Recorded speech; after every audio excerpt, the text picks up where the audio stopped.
Hey everybody! So today I wanted to talk about something that is really big and it's really important, and I think it's something that a lot of people go through, a lot of people experience. Myself, I've experienced this. And so I just wanted to share some wisdom and some inspiration with you and hope that this serves you in some way. So, what I want to talk about is when your dream is too big for some people. What that means is there are going to be people in your life who perhaps don't align with your dream. They don't resonate with your dream. Maybe your dream triggers them. Maybe your dream is entirely outside of their context of comfortability and what they consider as something that is safe, something that um, is acceptable. And so, personally, for me, I can speak from my own experience and my own journey of leading the Zinshul movement, sisterhood workshops, and retreats. What I teach about is female empowerment through tapping into their sensuality. And I teach about creating healthy, empowered, amazing sisterhood and healing from past pain and trauma, loving your body, loving who you are, learning and just diving into the art of enjoyment and how that is so very closely connected to sensuality, and how sensuality is not what the mainstream would want to paint it out to be, that it's only how society deems it is acceptable, or it's something that is only for a man, or it's something that is only for your marriage or your relationship. But it never points to how it's actually something that is your own, that it is inside of you, that it's your sovereign gift, and it's actually your pathway to healing. That's for me what I discovered in my own journey in going through trauma. And my pathway to healing was actually through what I now call Zenshul movement, but it's a practice that I had created back in 2013 and never knew what it was until it had really formed into this potent gift and offering that I can now provide to so many women who are eager for this, who are aching for this, and so excited for this, to tap into, unbridled levels of joy and happiness and freedom through free movement, dance, shaking, sensual yoga, and the Zenshul movement, which are movement practices that I've created, which focus on getting in your body and focusing on loving your touch, having a loving intention in your touch. When most times, if someone is, placing their hand on their leg, it's just like, ugh, or they have a scratch. It's never to actually delight or give love or attention or kindness to your body. And so that's what my mission is, of really reframing what sensuality is. And in my big dream of all this, it triggers people. It makes people extremely uncomfortable. And even, family of my own family, where it's something that makes them uncomfortable. And that is uncomfortable for me to feel, because I don't want to hurt anybody. I love everybody and I want, everyone to be at peace. But something I really had to come to terms with is that it is not my responsibility to handle their emotions. So I'll say that again.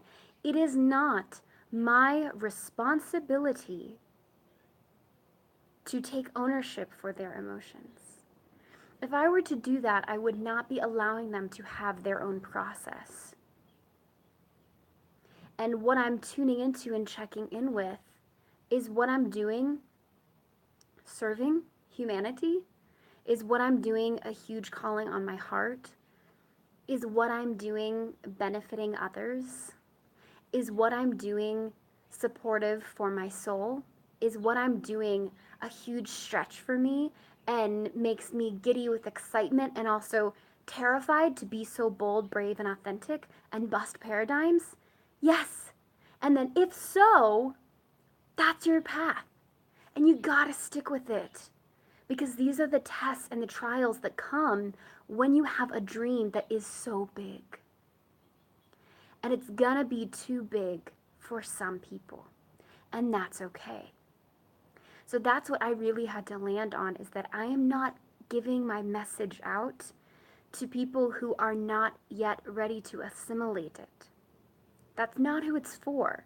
It's for the ones who are aching for this, who are desiring for this, who are craving for this awakening, for this freedom, for this joy, for this self acceptance, for this love, for this discovering their purpose and their gift, and tapping into the dynamic energy and essence that they are as a woman, and their femininity and their sensuality, and, revolutionizing their relationships, their partnerships, the way they communicate, the way they move, the way they show up, the way they are, the way they talk to themselves, everything.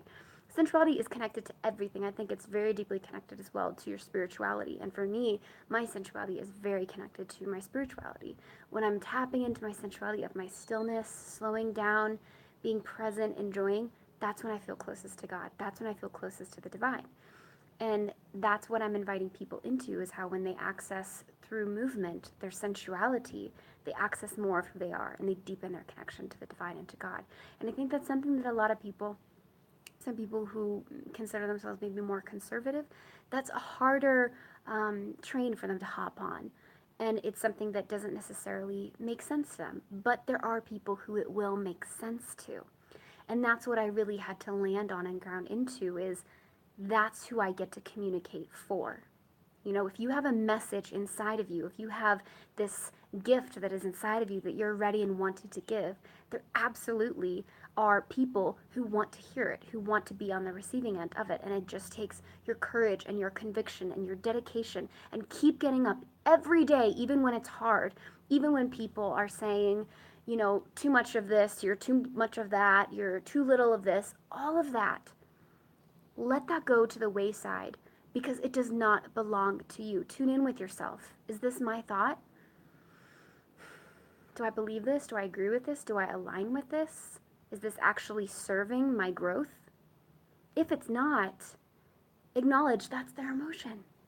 That's where they're at. And there's nothing wrong about that. There's no shame in them having any emotion that they do. That's perfectly fine. But it's just not taking responsibility for someone else's experience.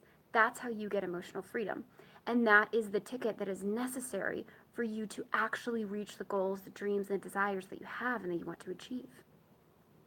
So I hope that was supportive. I feel like that was pretty much concise in what I wanted to share and say. And also, if you are wanting support in this, absolutely feel free to reach out to me. I am a transformational and spiritual life coach, as well as a sensuality coach.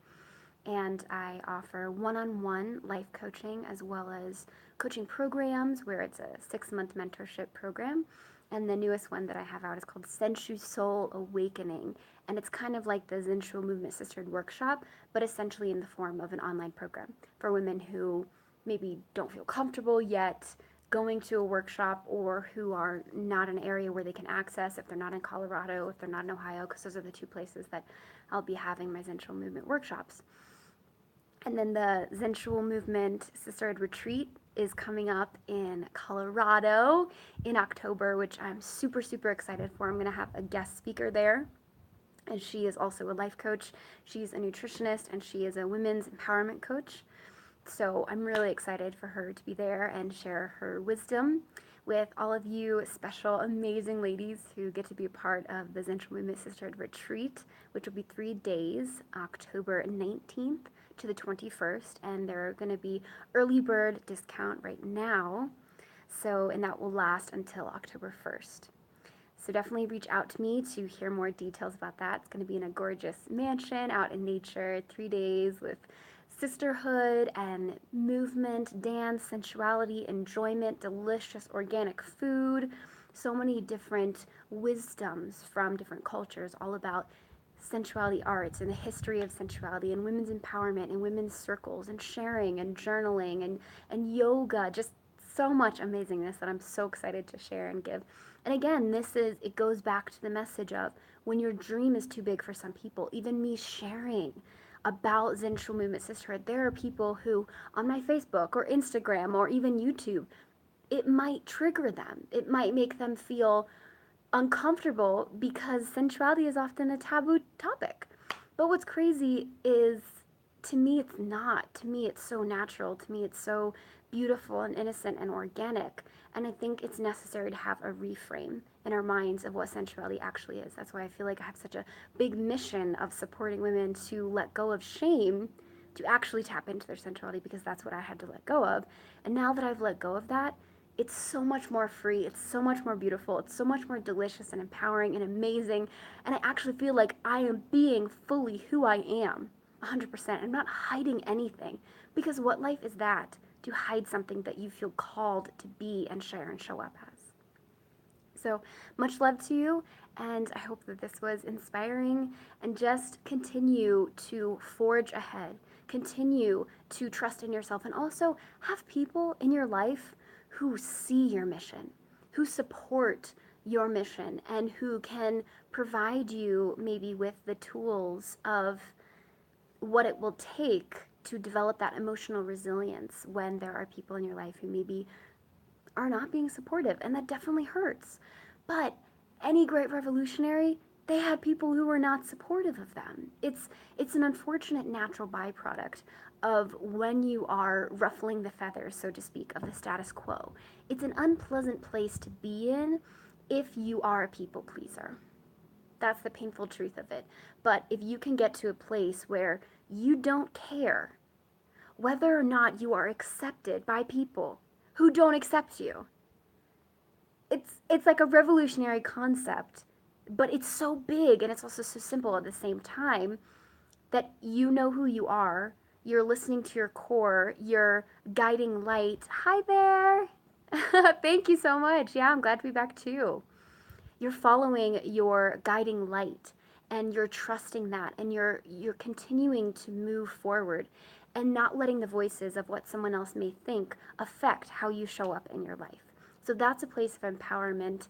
And I once saw this really funny memes these days are like the new way to get insight, right?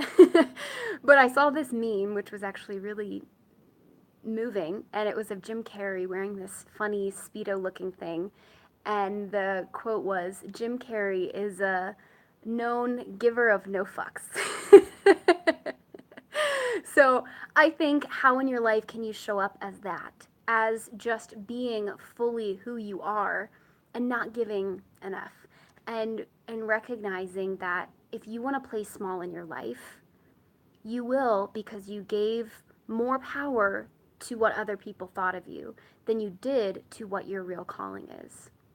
So it takes courage, it takes consistency, drive, dedication, willpower, and a ferociousness and a relentlessness to not give up until you reach your dream, your goal. And whatever it is, it doesn't have to be huge, maybe it's small, but it's perfect for you.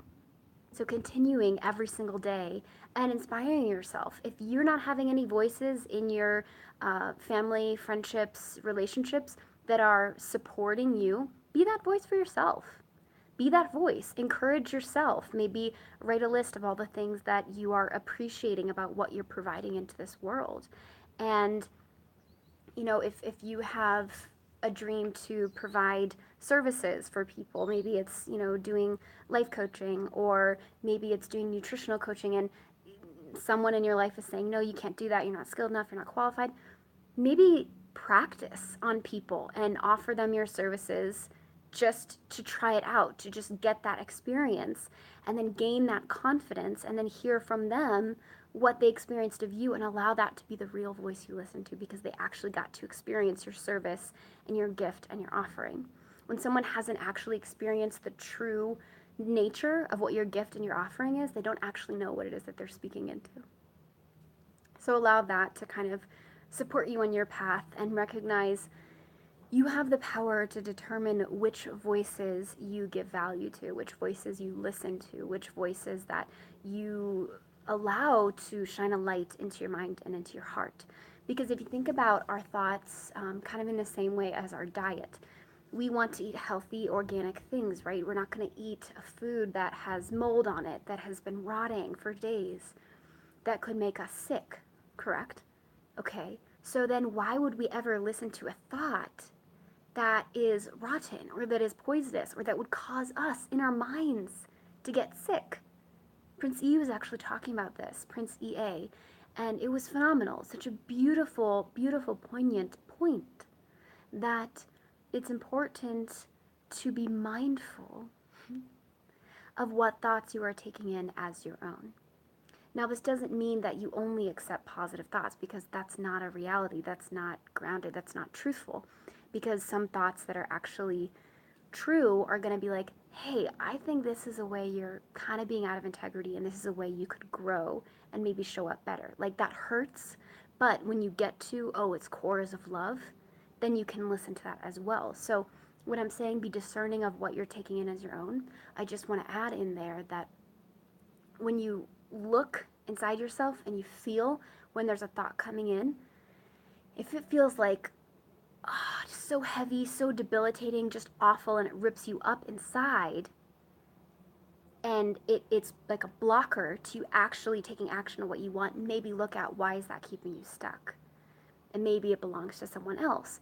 But if it's like a, ouch, yeah, that's kind of true, and it's actually going to inspire you to grow and shift and change, take that in. It's kind of like in traditional Chinese medicine, they view when something is bitter vegetables, that it's actually healthier for you, and it's kind of like medicine.